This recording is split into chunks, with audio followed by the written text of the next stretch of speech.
Hello students, I am Dr. Sanwaj Alam, Assistant Professor of Jyoti Vidyapith, Women's University, Jaipur. Today we discuss about the concept of causes of disequilibrium in balance of payment or disequilibrium in balance of payment. When the autonomous receipts do not match the autonomous payment, that means credit does not match debit, are called disequilibrium balance of payment. Its autonomous credit receipt exceed the autonomous debit payment. There is surplus in balance of payment. On the other hand, a autonomous payment exceeds the autonomous credit receipt, that is the deficit balance of payment. Then it is said to be disequilibrium balance of payment. There are many factors that might lead to a balance of payment deficit or surplus are as follows. First है temporary changes. It is caused by random variation and seasonal fluctuations and affect the weather on the agriculture products.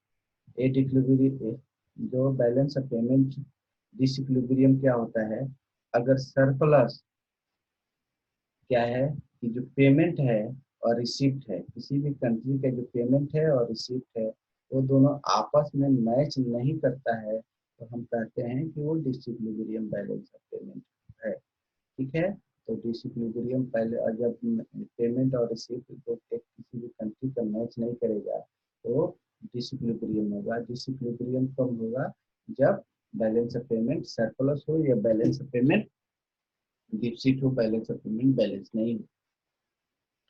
तो balance of payment जो है ये surplus कब होगा कि जब payment क्या है, पेमेंट कम हो, ठीक है, रिसिप्ट ज्यादा हो तो सरप्लस हो जाएगा।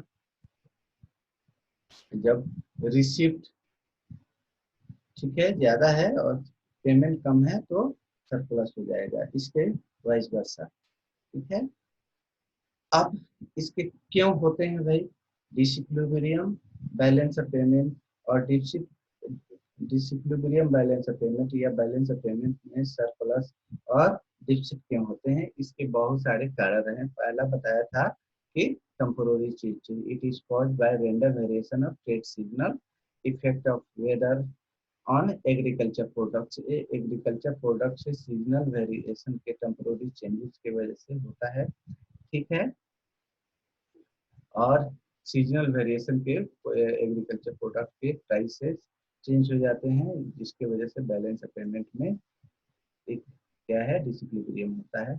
उसके बाद दूसरा है फंडामेंटल कॉज है fundamental disequilibrium. This is the caused by the change in consumer taste. अगर कंज्यूमर का टेस्ट पैटर्न अगर चेंज होता है उसके वजह से पेमेंट और रिसीप्ट में डिसइक्विलिब्रियम होता है, तो उसको हम फंडामेंटल डिसइक्विलिब्रियम कहते हैं। उसके बाद तीसरा है एक्सेसिव कैपिटल आउटफ्लो। अगर इनफ्लो आउटफ्लो ज्यादा हो जाए किसी भी कंट्री में, उसके वजह से इनफ्लो आउटफ्लो ज्यादा हो जाने की वजह से बैलेंस ऑफ पेमेंट में बैलेंस ऑफ पेमेंट सरप्लस हो जाता है या बैलेंस ऑफ पेमेंट डिफिसिट हो जाता है, यानी ये डिसइक्विलिब्रियम के कॉज है एक्सेसिव और ठीक है कैपिटल आउटफ्लो और इनफ्लो। एक्सेसिव आउटफ्लो और इनफ्लो अगर होगा तब ये क्या हो जाएगा, बैलेंस ऑफ पेमेंट डिसइक्विलिब्रियम हो जाएगा। फोर्थ है structural changes. It is resulted due to technical changes in method of production of products in domestic industries. ठीक है, अब प्रोडक्शन में टेक्निकल चेंजेज हो गए, ठीक है, तब इसके वजह से बैलेंस ऑफ पेमेंट डिसइक्विलिब्रियम हो जाता है। उसके बाद चेंज इन एक्सचेंज रेट, ठीक है, when a value of currency is higher in relation to other country then it is overvalued.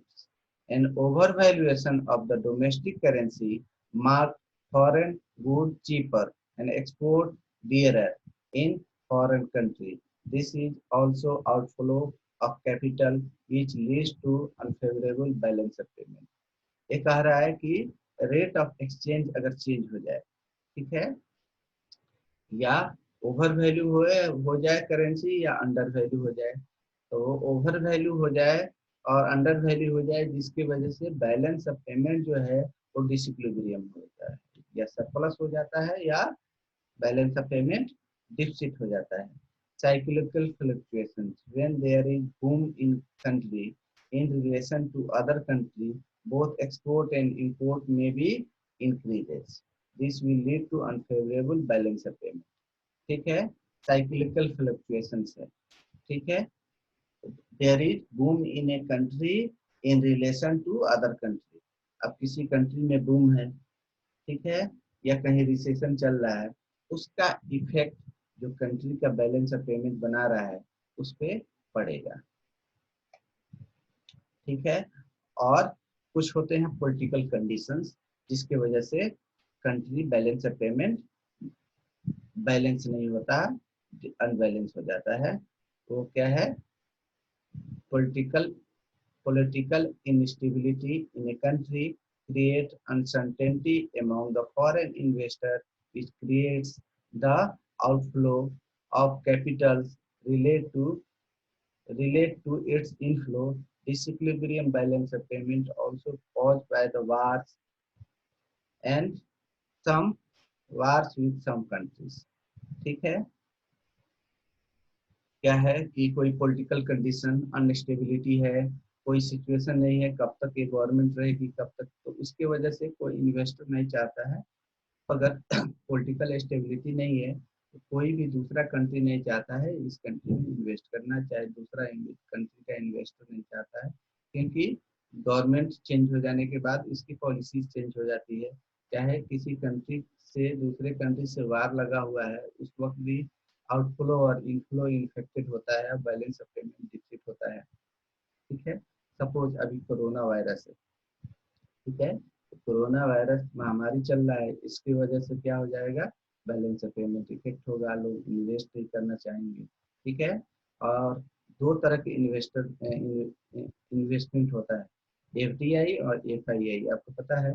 तो एफडीआई क्या है? एफआईआई में अगर फॉरेन इंस्टीट्यूशनल इन्वेस्टमेंट हो भी जाता है तो एफडीआई कोई भी परमानेंट इन्वेस्टमेंट दूसरे कंट्री में करना अभी नहीं चाहेगा। अदर्स रीजंस क्या हैं डिसइक्विलिब्रियम के? रिसेशन इन अदर कंट्री, अपने कंट्री में रिसेशन नहीं है, दूसरे कंट्री में रिसेशन है, उसके इफेक्ट भी होगा और उसके वजह से बैलेंस ऑफ पेमेंट डिसइक्विलिब्रियम हो जाएगा। बोरोइंग मनी, अगर किसी दूसरे से कर्ज लेंगे तब भी क्या हो जाएगा? इनफ्लो आउटफ्लो, कर्ज देंगे या लेंगे, ठीक है, तो उसके वजह से टेम्पोररी आउटफ्लो इनफ्लो चेंज हो जाएगा जिसके वजह से बैलेंस ऑफ पेमेंट डिसइक्विलिब्रियम है। डिवैल्यूएशन, अच्छा डिवैल्यूएशन, कोई भी कंट्री अपनी करेंसी को डिवैल्यूएट करती है तो उसके वजह से मनी क्या हो जाएगा? मनी क्या हो जाएगा? इनफ्लो होगा, ठीक है, इनफ्लो ज्यादा होगा तो बैलेंस ऑफ पेमेंट सरप्लस होगा, क्योंकि अच्छा सबसे पहले मैं बता दूं कि डिवैल्यूएशन होता क्या है, ठीक है, और डेप्रिसिएशन क्या होता है। डेप्रिसिएशन है कि कंट्री, किसी भी कंट्री के करेंसी की वैल्यू डिक्लाइन करे, डिमांड एंड सप्लाई, उस करेंसी की डिमांड एंड सप्लाई की वजह से उसको कहते हैं डेप्रिसिएशन। और कोई कंट्री अपने कंट्री का एक्सपोर्ट ट्रेड बढ़ाने के लिए, एक्सपोर्ट बढ़ाने के लिए अपनी कंट्री का करेंसी का वैल्यू डिवैल्यूएट करे, ठीक है, तो उसको डिवैल्यूएशन, कम करे डिक्लाइन करे उसको डिवैल्यूएशन करते हैं। क्यों? कि क्यों डिवैल्यूएशन करता है? क्योंकि फॉरेन कंट्री को अट्रैक्ट करने के लिए, क्योंकि जब डिवैल्यूएशन होगा, मनी मनी की वैल्यू डिक्लाइन करेगी तो इन, जैसे सपोज इंडिया की बात करें तो इंडियन प्रोडक्ट क्या होगा? सस्ते में मिलने लगेंगे। तो foreign, we also know that consumer tendency, consumer always want to buy more at less price. At that situation, foreigners are attract and export more and more Indian products. Next, demonstration effects, ठीक है।